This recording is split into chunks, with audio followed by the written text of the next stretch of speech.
you don't see when you go surfing and you have like a couple of waves, they're gone afterwards. When you do yoga, when you meditate, like the thing is gone, you can't touch it. But when you work creatively, you can see what you did. So it reminds you of that feeling, of that state you're in, being an artist, being a creative. And they say like use the gift you have to nourish yourself. Today I'm joined by Tina Rapp. Tina's work sits at the intersection of art, psychology and spirituality, helping people untangle their performance patterns, expectations and identities that once drove their success but no longer reflect who they truly are. This is a great conversation. We're talking about the feeling, the difference between the theory and feeling positive change in our creativity. This is the Creative Condition. How are you doing, guys? Welcome to the Creative Condition podcast, episode 299, as we approach 300. If you've been paying attention this whole time, you'll know it's actually closer to 400 because I've churned out so many episodes, diary episodes, sub-series, you name it. This is something of a personal juggernaut as I continue to delve deep into what it means to be creative in our world and how to maximize that, how to remain human in this world of automation. How are you doing? I hope you're well. Welcome back to the show if you're a regular. Thank you. I appreciate you as always, and I love you dearly for making this show possible, giving me the impetus to carry on. Hello, if you're new, you're adding to that wonderful cause as I seek to elevate creativity's position in our societies, because Lord knows we need it. It's a turbulent world. We need to do it. We need to stay rebelliously optimistic. I hope you're doing well. I've been feeling better. I've been feeling good. I'm starting to find something of a sustainable grounding for my well-being, my mental health, and that's something we're going to touch upon today in this wonderful conversation with Germany-based coach. I want to say therapist. I don't know if Tina is qualified in therapy. I believe she is. I think it's an intersectional kind of practice, but I'll read you the blurb for what she does in a moment.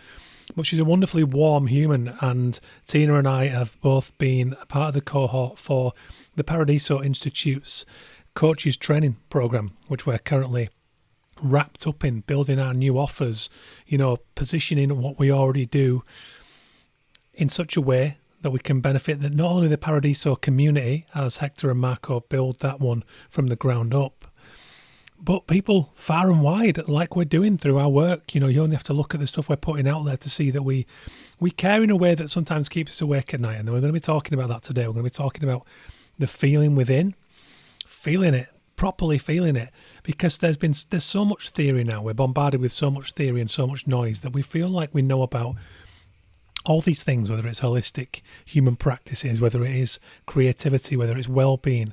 But I think the truth is that sometimes you have to go through the mixer, you have to go through the mill, be ground down somewhat, to have to find your own way through it, your own cause, your own well-being. Only then can you put it into practice. Otherwise, it really is just words. And I found that myself, when I was dealing with severe anxiety last year, I would often hear great things on podcasts, on social media, verbally, and I would think, yes, the penny's dropped. That's amazing. I get that. I'm going to put that into use now. And then the next shitstorm would happen and it would all fall away. I wasn't able to ground myself in the moment. And what it took was long-term commitment to the things that resonated with me the most. And then I had to put them in my own shape. I had to work out what that meant to me, how it worked in practice as a busy dad of 2 kids, as a business owner, as a busy human, as we all are in this world today. And then when I was able to do that and actually feel that beautiful upsurge of feeling better and getting through something, then it meant something. And that's what Tina and I are getting into today. Quick thank you to the sponsors of the show. Illustration X, founding sponsor. You can find their global range of illustration and animation portfolios at illustrationx.com. The Ukrainian Institute, ui.org.ua. They're supporting the brave and embattled Ukrainian creative community during this horrible time of war. And if you want to jump on that cause, you can share somebody's work. Simple as that. You can tell a friend about it. Even better, you could commission them or you could bring them in on a project. Such a wealth of talent. So go and have a look now, ui.org.ua. And the Paradiso Institute, I mentioned them there. Hector stepped away from Off Festival after 24 years, having founded and built it from the ground up. And now He is co-founder, along with Marco Fan, of Paradiso, the Paradiso Institute. It's a beautiful organisation helping support creative leadership and help people to take things forward in a very human, organic way, because we really need that in these times. So have a look at all their work at paradisoinstitute.org. So Tina Rapp.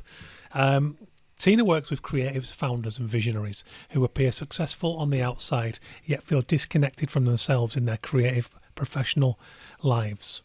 Her work sits at the intersection of art, psychology and spirituality, helping people untangle the performance patterns, expectations and identities that once drove their success but no longer reflect who they truly are. So they can lead from a grounded, embodied sense of direction and authenticity. Rather than focusing on productivity, tactics or external achievement, Tina centres her work on reconnection, how people relate to themselves, their creativity and their deeper intelligence guiding their lives.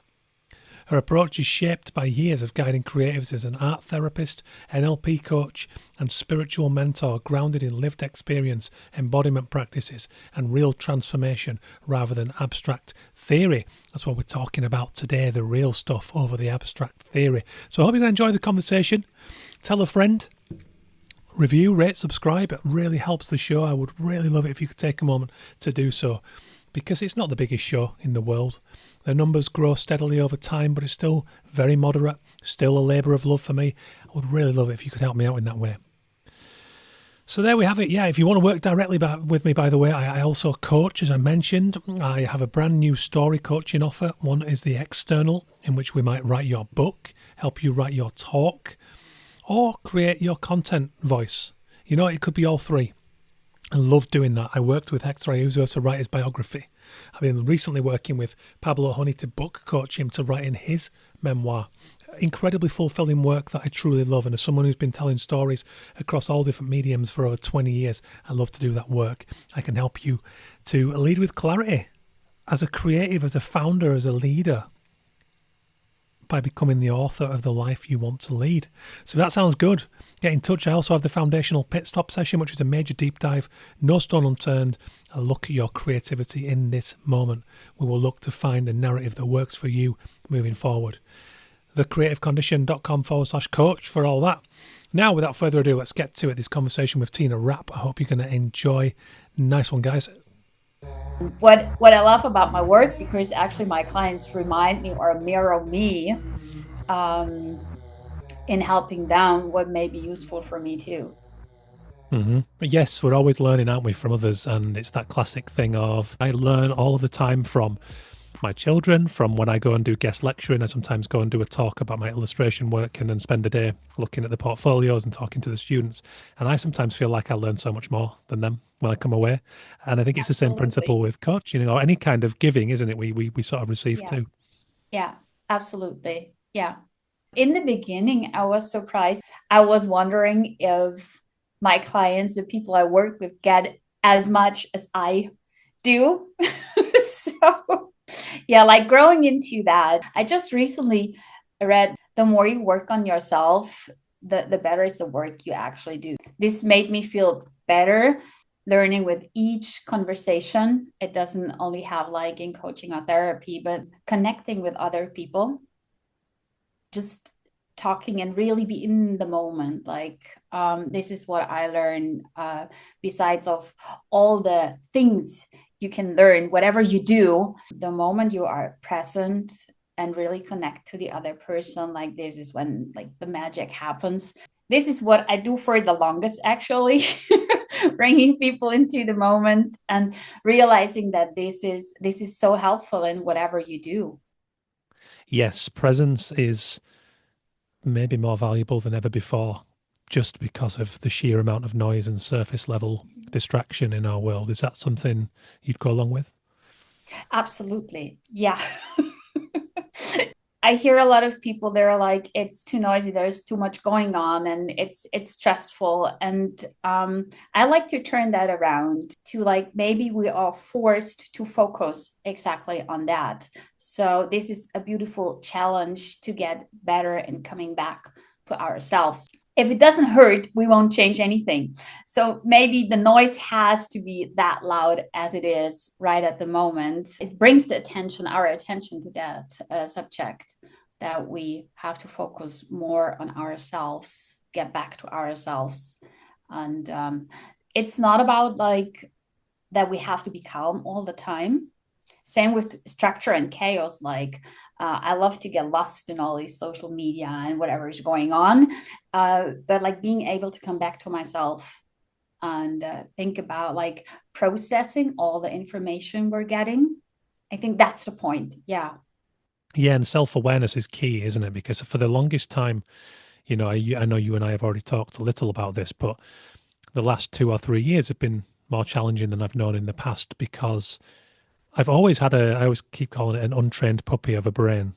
It's Mm-hmm. like I've been, it's a byproduct of the fortune I've had in my life in the sense that, so for backstory, I grew up with a relatively poor family, but so much love, so much psychological safety, and then I was a generation that had opportunities to go and study. I had the opportunity to go and study my art.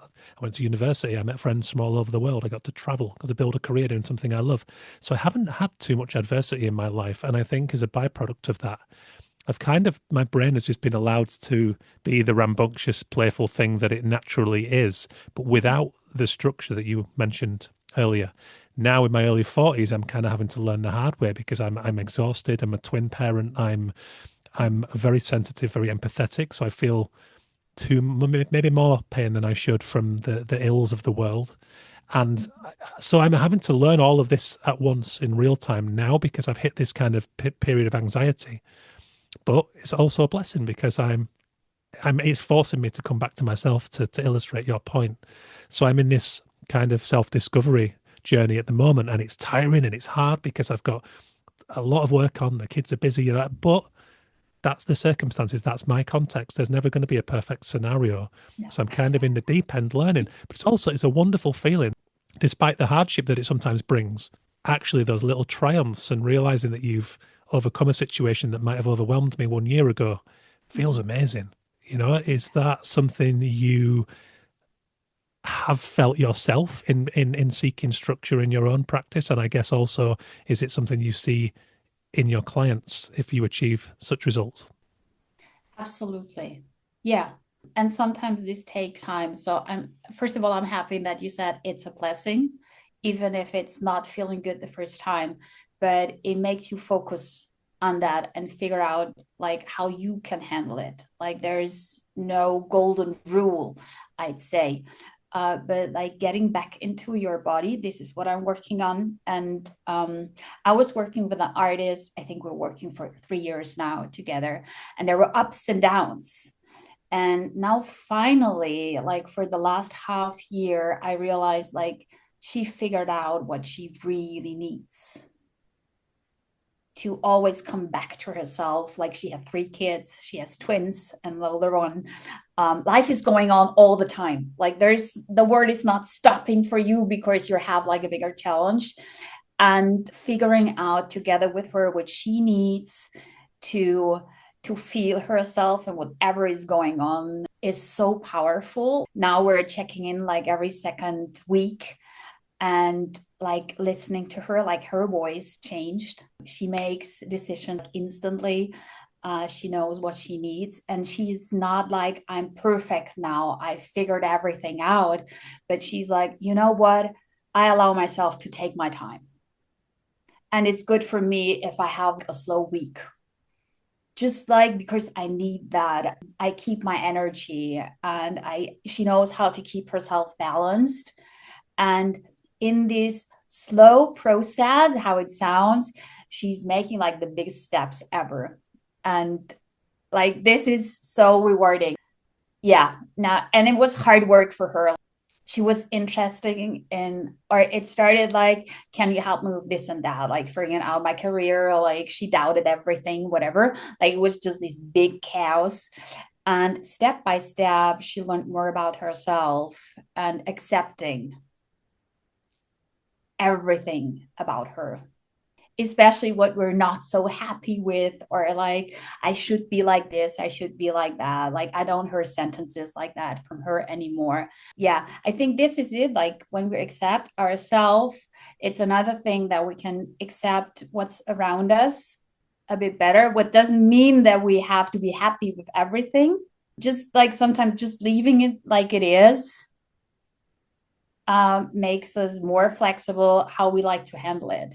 And you hit on something really important there. Just the bravery to slow down, to take what you need, because we live in a 1,000-mile-an-hour world, and Mm-hmm. there's an unhealthy pressure, particularly with the kind of the cost of living the way it is at Mm-hmm. the moment too, very, very high. There's a tendency just to beat ourselves and to work, work, work. But actually, the bravery to trust that when you live in accordance with who you are and what's true to you inside, that actually I find that when I slow down, opportunities still come, things still happen. Yeah, exactly. It's I think we are able to see them. I love the to talk about that one client because she doesn't have a ton of money.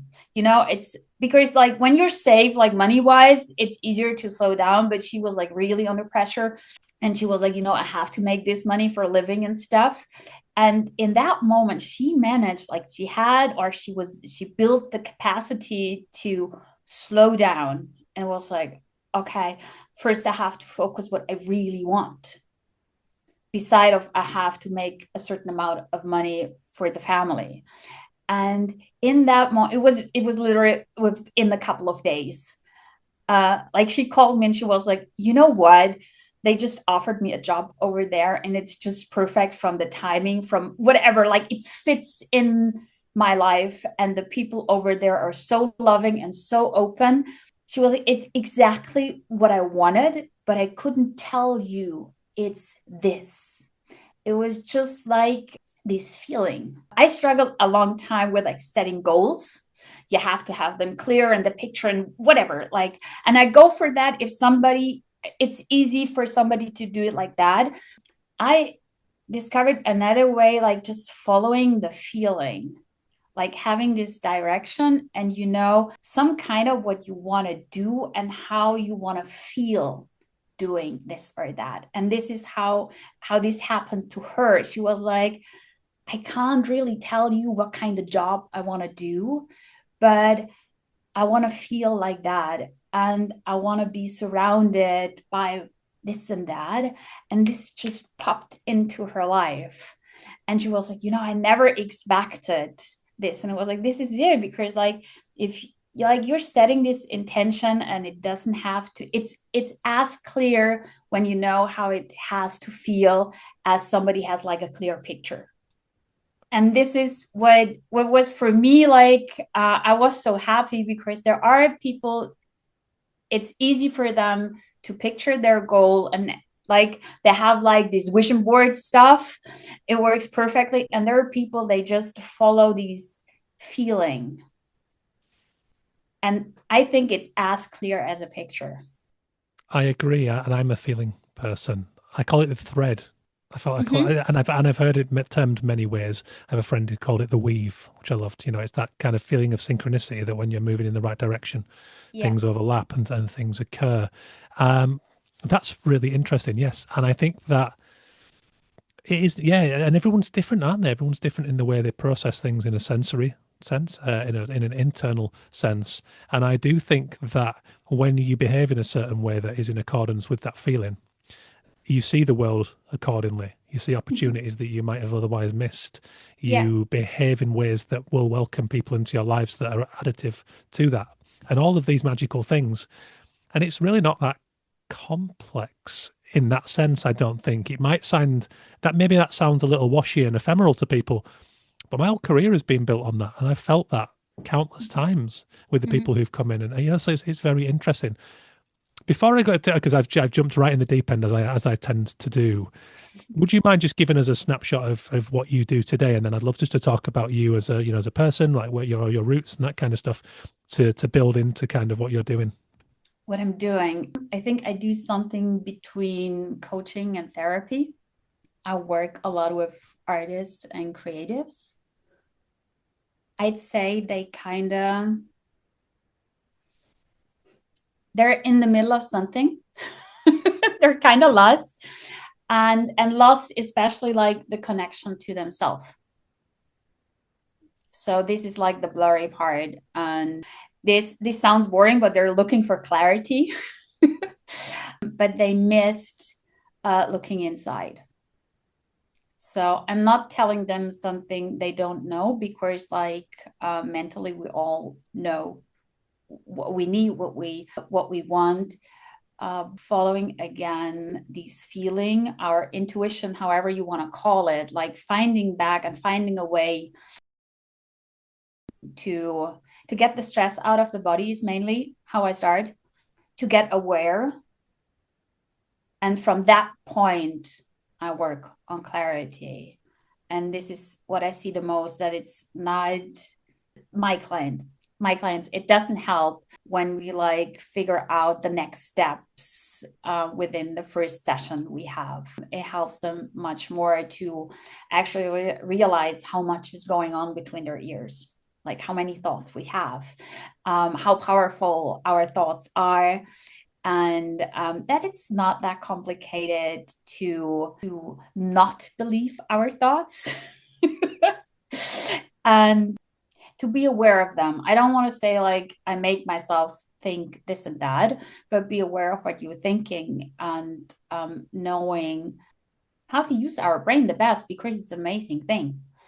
But sometimes we forget that the body belongs also to like the head. And somebody just I was talking to a guy, and he was like, for a very long time I existed till here. Mm-hmm. And like I have to connect body and mind, or heart and mind, and this helps a lot with what I just said. It helps you to slow down, it helps you to be more aware, it helps you to just observe what's going on, and this brings so much clarity. So less from the outside, more from the inside. I find it utterly fascinating, and I interviewed Kimberly Wilson, who's a psychologist, not too long ago, and she refers to she kind of works from a nutritional point of view, but also looking at everything, and she calls it whole body mental health, which I loved as a term. It's that Yeah. idea that it's one organism, and you need to take care of all of it from a nutrition standpoint, from an energy standpoint, and all of those things. Do you find an element of surprise when you start with the body? No, because they know that I do that. Okay, yeah, of course. I guess it's on the tin. Yeah. Yeah. Yeah, this is something I tell them like in the first session, that this is like something I want them to do. And I totally understand, like, and I also work like with meditation, which is like for me also something which includes the body. Yeah, and I want them to test it. Like if somebody figures out like this is not working for me, I'm totally fine with that, but that actually never happened. I never liked meditation, so I understand my clients easily if somebody is like, I'm not up for that, because I thought for a very long time this is something which just doesn't work for me. What I imagined what meditation is was simply wrong. So this is what helps me today to understand my clients when they say, I'm not sure if this is for me. So it's easier to really start with somatic body work. More people are open for that.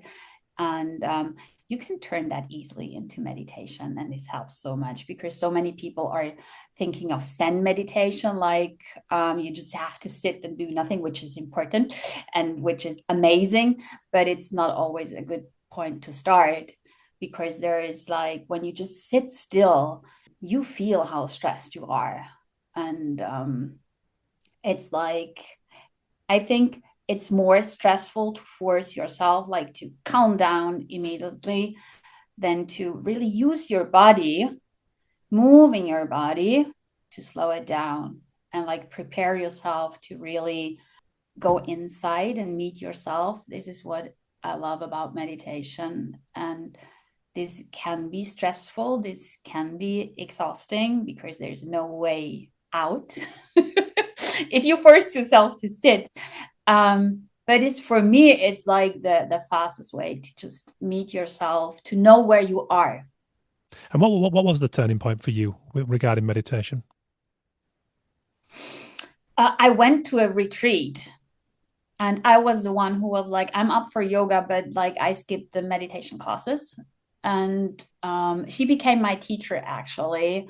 That woman was like 17 years old, 20 years ago already. And she was like, give it a try. And if you don't like it, I'm fine, but give it a try. And it hit me this first session. It was perfect. And I was like, wow, this is so different what I ever expected. So I do the same thing now. Yeah. Because it worked so well for me. Like you have to try it, you have to feel it because you can't explain it. Since that, I'm meditating like daily. Like when I started, I meditated like 3 times a day for 45 minutes. And this was like my whole world changed within like 2 weeks. Wow. This is 25 years ago, something. So I was mid 20 when this happened to me. And there was nobody I could really talk to. What happened? It was just like I had 2 jobs. I had always something going on. Like my life was never boring, and I always, before, I had always the time, I don't have enough time to do all these things. And this just changed. And I actually did more. Like it was 3 times a day, 45 minutes. And I was just sitting and training my mind to be in the moment. And whatever you do and you're in the moment, you're so much faster. Work wise, I was super clear and I was just faster in whatever I was doing. I never had the feeling I'm behind. And I saw all the opportunities which were coming up. So yeah, this is where I start with my clients now. I'm like, just like you have to train your brain like to be in the moment. And this is what works for me the best in meditation. And then you don't have to change the outside. And this is what I see in my clients. And sometimes it takes a little bit longer and sometimes it goes faster. Like getting in this habit to take your time daily and just sit and do nothing. This is what it looks from the outside. That's the hardest part, like to get into that. To me, it's also like putting yourself first. What you do by like deciding I'm meditating daily. For some people, it's something else. Like it could be also like writing. It's also like these writing meditation, like in the morning. It doesn't have to be like sit and stare with closed eyes to the white wall. But like have a habit just for you. Whatever works for you, we work that out. But do that first. Have these time for you. This does so much for your discipline, for your self-worth. And beside of that, you train your mind to be in the moment. So Yeah. Tell me about child Tina. What in it, like, well, who's in it you? I'm very interested when people do this kind of work that we're involved with coaching and helping others. I'm fascinated by that because I would say I'm highly sensitive. I'm very empathetic. Um, Double-edged sword. I'm working on the downsides of that. Were you a sensitive child, I guess, as a starting point, as a question? I guess so. Yeah. I'm thinking of my second daughter, which is like my mini me. And when you see her from the outside, it's not like the first impression you have that she is very sensitive. Um, because she's loud, she's wild, she needs to do sport all the time. She likes to sing, she has a lot of friends, she's very outgoing. And this was me like as a little child. But at the same time, I was very sensitive and like I knew how to scan the room. I don't know why this happened. I didn't go down that way, but I know that I always knew like if I like somebody or not pretty quickly, or how to talk to somebody, see that my friends are different and that I don't, not in a sense like I don't can talk to everybody the same, but like to really connect with somebody that we change. Like we have like different ways to connect with other people, and this is fine. This is all us. Seeing my children, I'm like, okay, we are like that because we're not teaching them like, why don't you talk to that person like that? Like nobody does that. We don't do that as parents. And seeing them like, oh, I was the same. Like, and then I had like not these one group of friends. I had a lot of friends and they were different, and I got along with all of them. And this is what I see in my children. And I'm like, this is something we are given, like all of us. I echo that completely because, when I use the term sensitive, I think people always go to that idea of someone being soft or fragile. It's not that at all. I think we're attuned. We see the world in layers. It's what's predisposed me to the arts and to helping people. And I was the same as a kid. In a lot of ways, I was a stereotypical boy. I was quite loud, loved my sports, needed the physical outlets.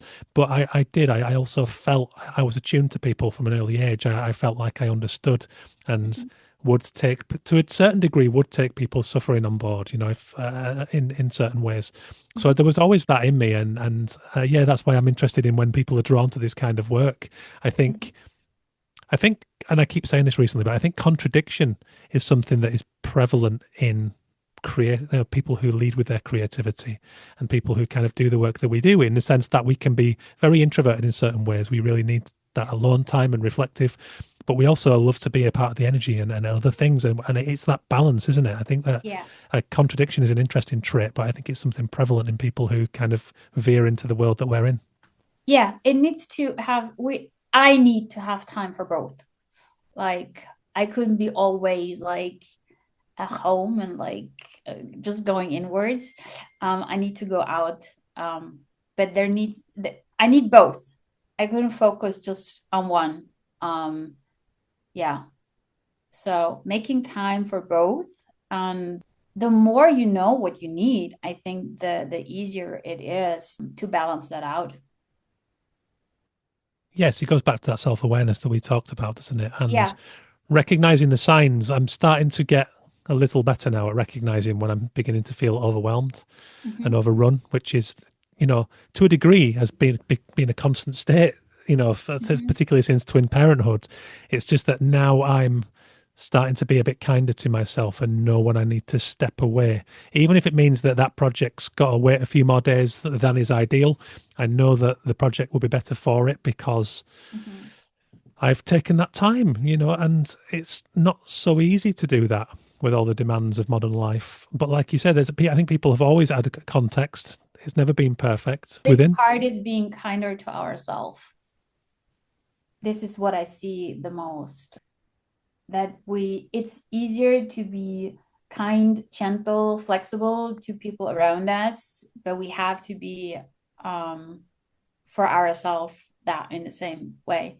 And this makes things so much easier. And the minute you do it, everybody else around you actually understands it. Sometimes it's even like you influence others by showing them or just being open, like, I can do that because of this and that. And in saying that, the way you say it, you give this information. I'm gentle with myself, I'm kind to myself, I'm taking care of myself, and this is like an allowance to others to do the same. And so you will never get like a bad answer like you're too slow. Or I think this is very important, and this is what I see. Beside of that, people are pretty clear about what their patterns and what they're dealing with, what they're struggling with. And but we're all like really trained to like work through that, achieve that, and we forget to be a little bit more kinder to ourselves. Somebody recently pointed out the role of values, which I found interesting. And they kind of Mm-hmm. laid out these value cards in front of me Mm-hmm. and, asked me to put them in categories of strongly agree, kind of mid, and then not too bothered sort of thing. And the strong category was the vast majority of the set of cards was in there. And then this person laid out the cards and said, "Do you start to see the weight that this could be having on you now?"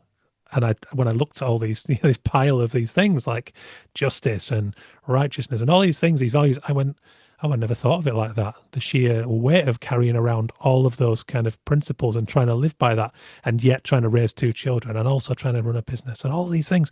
So I had all these kind of, there's a lot of things that I knew through my coaching and through understanding humans about needs and about those things.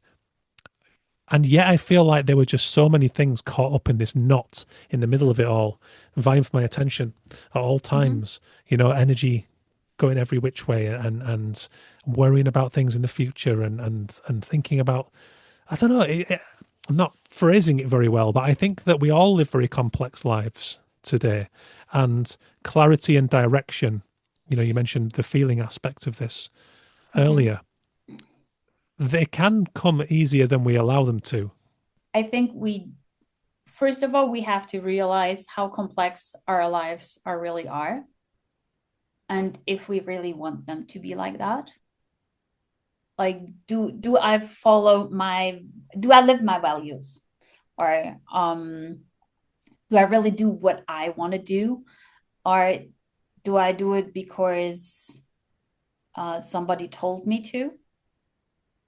Or society wants me to do that, whatever. Like, this is all in our head. So I don't want to blame anybody, but like figuring out what is going on in my head, observing my thoughts, we're going back to that. This helps a lot to realize, what am I really doing? And why do I do that? And what do I want to change?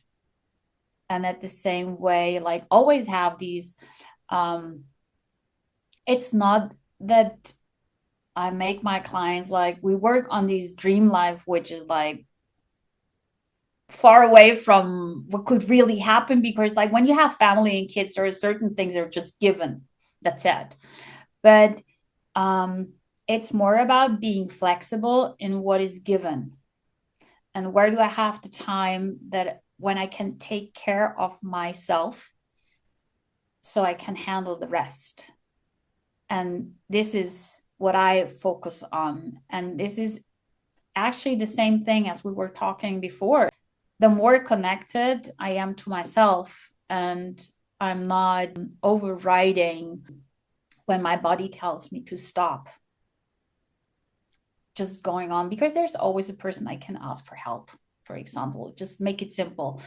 And the earlier you sense that you need just a simple break to stay in your energy, this helps you to stay clear, and then you make the right decision. Anything else just follows, and you don't have to change like all of your life. I just was talking to my daughter, who is like struggling with anxiety for like 2 years now. And then she told me, she was like, my body just told me to relax. And I was like, how do you know? And he was like, it feels so tired. And I just had a nap. And I'm like, that's so cool. I mean, this is simple, but she didn't do that for so long. And she ended up feeling sick, like really sick. And she was like, you know what? My body was just telling me to stop for a bit. And I didn't listen to it. And if you do that for a very long time, it knocks you out. Mm. So coming back and being aware of what your body is telling you, is the first step to untangle whatever is tangled.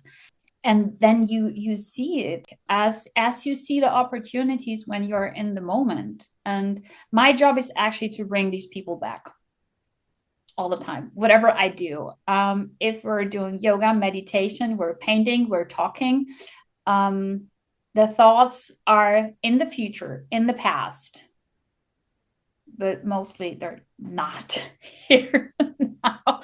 And like, what changed it for me was like, there's usually like 99% nothing is happening in the moment. Like, nothing I have to fear, I have to fight, I have to worry about. Um, and this makes me realize over and over again what a beautiful life we actually have, all of us. Like, the ones who are stressed the most we are the ones who having like a pretty a pretty good life, and realizing that makes you relax. We are There's so many things we already have taken care of.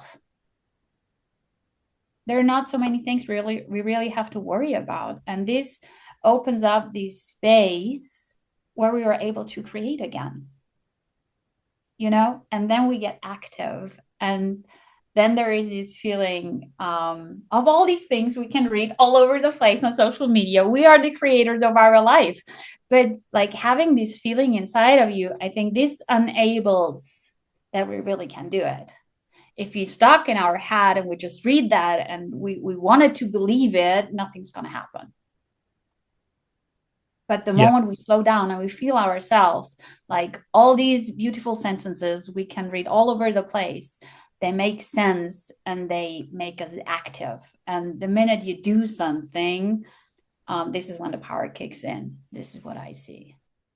it really does, and I'm reminded routinely how important making art is for for myself, Mm-hmm. because I what I find is if I've allowed myself to fall into lost in thought, as you said, Mm-hmm. my head is elsewhere. When I am able to come back to myself, the first thing I want to do every time is create.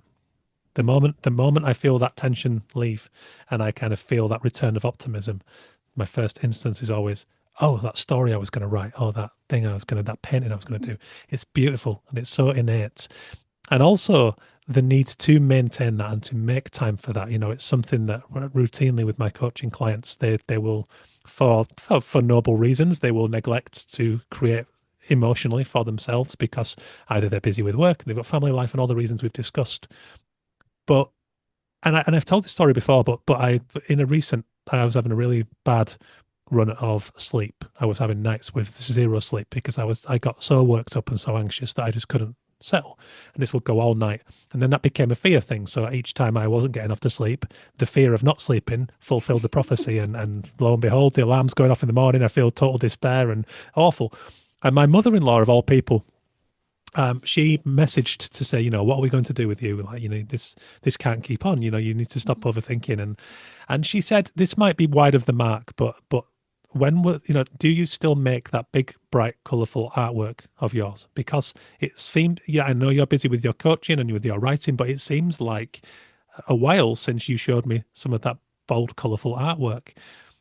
And she hit the nail on the head. And I didn't realize in the moment because I was exhausted. I hadn't slept the night before. But the next day when I thought about this, I thought she's completely right. I'm not doing what I tell all of my coaching clients to do. I've become so focused on building my coaching practice and doing my client work and everything else that somewhere along the way I've stopped creating for myself. So I took that Friday, and I've taken most Fridays since, I've stuck to it, to sometimes just rest, but other times just to work on the stuff that is mine, to take Mm-hmm. me forwards. And it's made such a big difference. I haven't let any clients down. I've been really busy. I've managed to do all the work. And yet I've come back to certain projects. And when I'm engaged with that emotional creativity, I'm just a different person. It's so fundamental to who I am and need Yeah. to be happy. Yeah. Yeah. It's so simple, but I totally agree. Whatever you like to be creative in, writing, painting, whatever, is a beautiful way to nourish yourself and to be in the moment. You see the outcome. I think this is working creatively, which is like, to me it's the same actually, like doing yoga, meditation, painting, even surfing. It's for me all it's the same feeling. But the beauty when you write something, paint something, build something, you actually can see what you did. Like you don't see when you go surfing and you have like a couple of waves, they're gone afterwards. When you do yoga, when you meditate, like the thing is gone, you can't touch it. But when you work creatively, you can see what you did. So it reminds you of that feeling, of that state you're in. So I think being an artist, being a creative, and this is like use the gift you have to nourish yourself. not, maybe this is like more challenging if you are an artist or a creative because it's also your job. Mm-hmm. Like if you have any other job, it's easier to tap into that. Like I was giving painting classes for a couple of years, and there were people that have other jobs, and it was pretty easy to get them into that state because it was some kind of a hobby and stuff. And like switching as an artist, like doing this just for yourself, as you said, and getting in this state of just enjoying it, and like out of that, I mean, this is perfect for the creative job you're doing, but like allowing yourself like this time, okay, I just do this project for myself, just to enjoy the time with myself and nourish myself. Like this is like maybe a bigger challenge for creatives and artists than for people who have other jobs. And at the same times, you have, or we have the opportunity to do it on a daily basis. Like it's also like maybe it's just a little mind shift. Like you can train yourself, like whatever job you're on, you can have that feeling and let go of the outcome, which is like the same in coaching, um, the same in all of the creative projects, like let go of the outcome. And most of the time it's even better afterwards, like when you're not forcing like something in specific. And so the time you take for yourself is the best training for whatever you do job wise. Yes, it really is. And when you do that and you're passionate about it and you're brave enough to express it and put it into the world, it goes back to what we said earlier about the feeling leading us. And it really does. It creates something. I don't have the words for it. It's bigger than words. That a serendipity, a weave. I don't know what it is, but it is just something that brings people into your life. I'm Yeah. still on that path. I hope I'm always on that path. You know, it feels beyond me. What was your path, by the way? So I know you did. Did you do art therapy? Like, what was your story in terms of building the career that you do? Poof. I started, I think that was always art in my life. I always loved to draw and paint and stuff. Like in school as a child, whatever. And so I started off studying media design and working as a web designer. But it wasn't like, it was fun, but I missed like really working with people and getting like into this exploring process using creativity. And I was able to do that while I was studying, but not like on my daily basis job. And I didn't see myself like sitting in front of the computer pushing the pixels when I'm like 60. So I was like actually just playing around. Had no idea what art therapy is, and tried it for myself and realized this is exactly what I want to do. So it was not like these plan, I do this and I do that. It was like just following kind of like curiosity, wanting to know more about creativity and why it feels so good and what it does and what else you can do besides of websites and newsletters. um, and going back to pencil and paper, like this works for me the best. So this is um, how I found out that I want to do art therapy. And this is where I had, or I became like this new perspective about the power of creativity, like working really with people. They're not struggling with imposter. Um, they're in the clinic because they have a total burnout, and um, and seeing them lighting up, just drawing, like forgetting the world around them. Um, this is what drives me. And this is where I'm like, oh my God, like this is there every day. Like just take a paper, a pencil, whatever, and take your time. And there's so much you can do for yourself. Yeah, finding out like how to share this with people and helping them using creativity as a power, as a life force. um yeah, same with yoga. They see creativity as a life force, and you just use your body. Like you don't need paper and pen, and you do the same thing and you get the same feeling, how powerful you are. Yeah, this is the path I'm on, and I'm still exploring. Like I wasn't into words for a very long time. So which is when you work like with very old people or children, they often cannot put in words what they struggle with, but they can put it on paper. And you work with colors, with shapes, with a real picture. Um, so I wasn't into words for a very long time.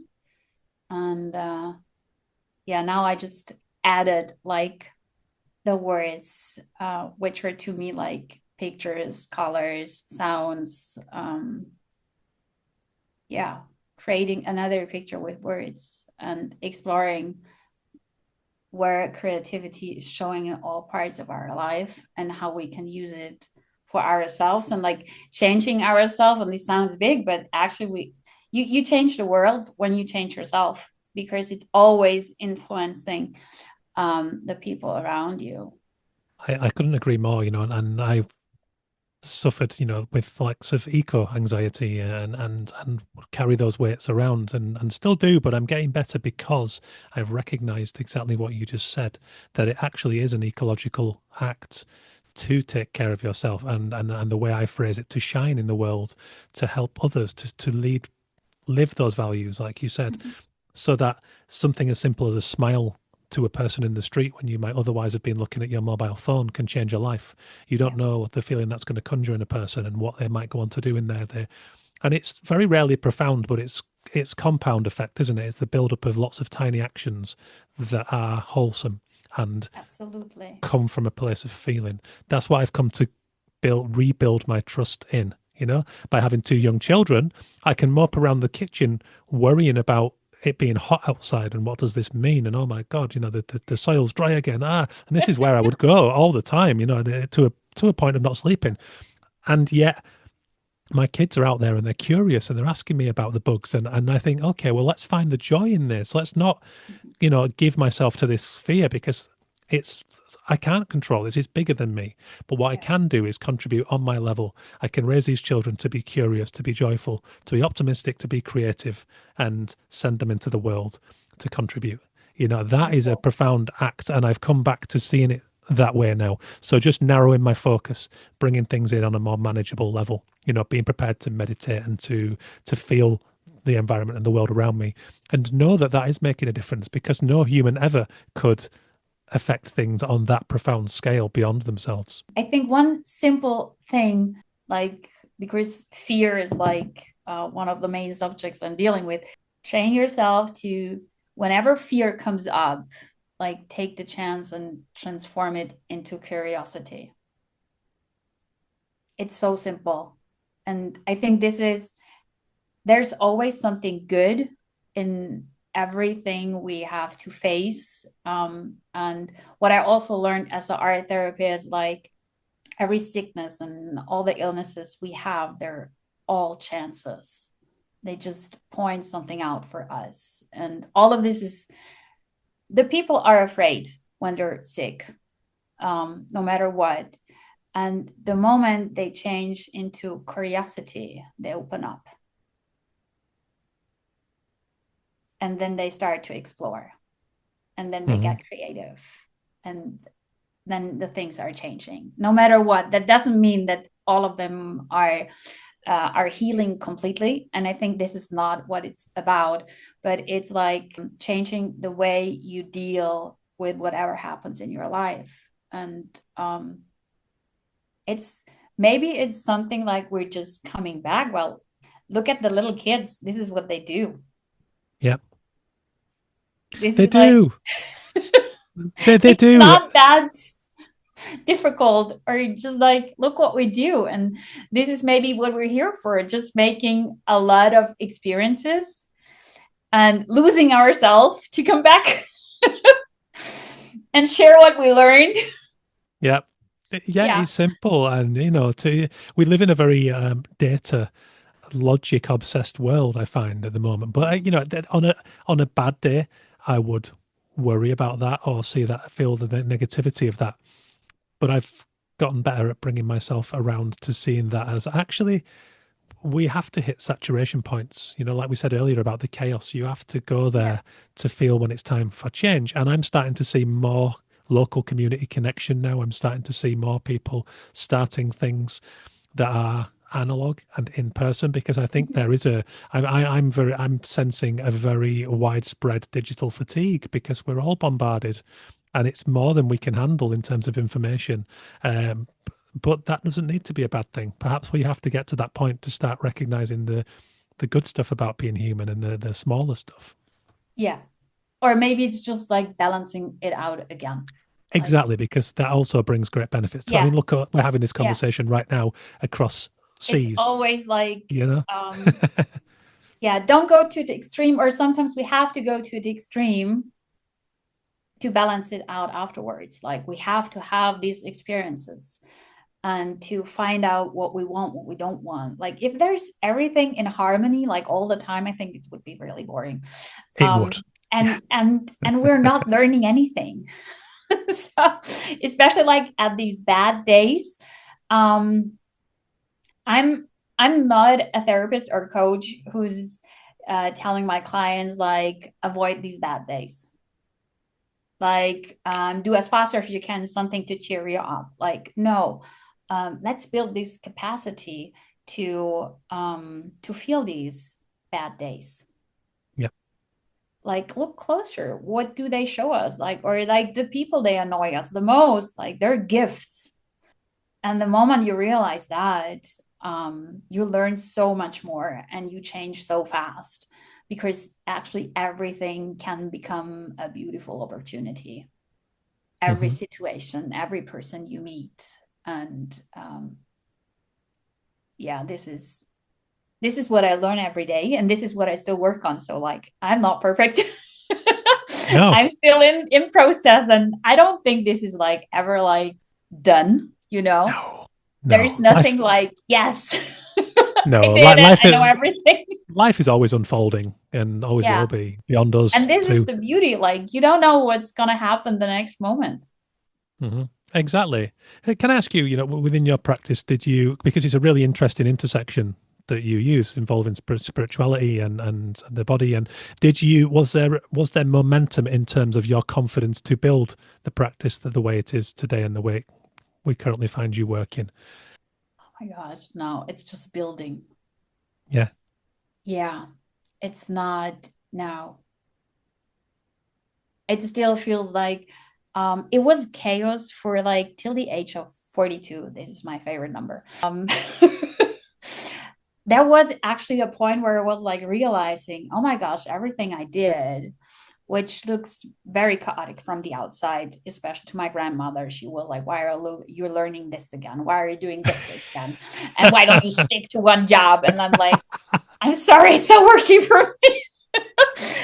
And there was, I can really remember that time, when I was 42. I was like, oh my gosh, this makes sense.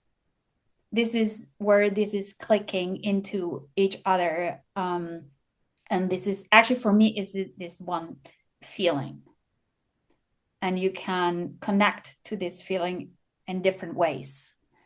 And like, having this flexibility, because I tried out so many things, helps me now with my clients understand them better, help them like coming up with ideas, staying open even when it feels like we're kind of stuck. um yeah, this is giving me confidence because of what I experienced for myself, and now allow myself to learn every time, not only with my clients, like with every person I meet, every situation. And acting out of love, I think this is a big part. especially when you have like conversations you try to avoid, which we all have. And you have a thousand assumptions about that other person. For me, I somehow figured out to let all these go, which is not easy every time, but it's getting better every time I have the chance to learn it because of somebody else. Connecting and acting out of love. And this changed so many times everything I expected, and I had a better outcome. I I think everybody has another way to figure that out for themselves, but this is what works for everybody. This is like something I think this is not getting boring ever. Yeah, working on that and figuring out.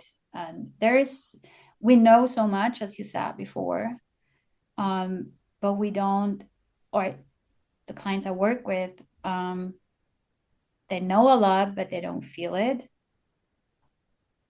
And the moment they start to feel, it's easier to forgive, to give themselves, to give the other person, um, then they change. And they don't need a new structure, they don't need a plan. It's just coming from inside, it's super authentic. And it's the same with women and men, actually. I see a lot of women, they struggle with that, which I thought there's maybe more men because we're so emotional and stuff. But it's not. We're all very much in our head, and getting out of our head, getting into the body to just make it as simple as it is the big shift. Yeah, it is. I couldn't agree more. And then, yes, that's music to my ears to hear that about your practice because I'm the same. I'm learning every day. Through talking to you, to talking to the guys on the Paradiso course and Marco and Hector. I love it. And it's just, I'm reading this book and I'm seeing that behavior in a person and I'm just allowing all of it to come into my practice to be part of what I'm taking on board and then being responsive and, like you say, being present and listening to my clients and helping them on an individual level. It's the most beautiful feeling. I love it so much. And yeah, I'm and like you said, curiosity over fear, turning fear into curiosity. That's an incredible tool. But like everything else, you have to feel it, don't you? You have to feel it work, like you said, before it's real, because Yeah. otherwise it remains theory and something that on the bad days quickly goes out of the window if it's not felt. Mm-hmm. Yep. Yeah. That's a beautiful picture. It's out of the window if it's not felt. Yeah. Absolutely. Well, this has been amazing, Tina. And just to sort of end, I want to say, after Paradiso Festival last year, I came away and I felt so energized and illuminated by all those people because the environment Marco and Hector created was just so organic and real. And the way they did it meant that there was very little small talk. So you had kind of 4 or 5 days of all these incredibly invigorating conversations and meetings of minds.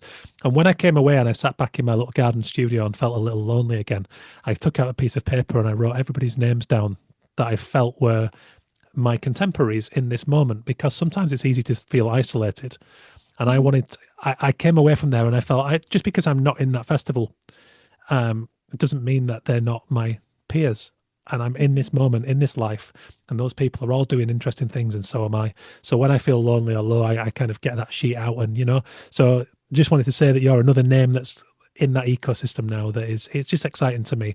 On a day when I feel a little doubt or a little anxiety, whatever it might be, I just look at those names and go, they're doing that, and I'm doing this. That's exciting, Beautiful. and it just lifts me. So yeah, I just wanted to Yeah. say that because it's been wonderful to sort of have you come into my life and my career. It's just like everyone else on the Paradiso thing. It's just I find it. I've always loved it ever since I walked into art college. I've loved that. So yeah. Mm-hmm.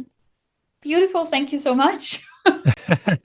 No, and thank And yeah, you. that's And that's a pretty simple way. I mean, this is actually just a reminder, and you've refreshed the experience, and you're in mhm, the middle of it.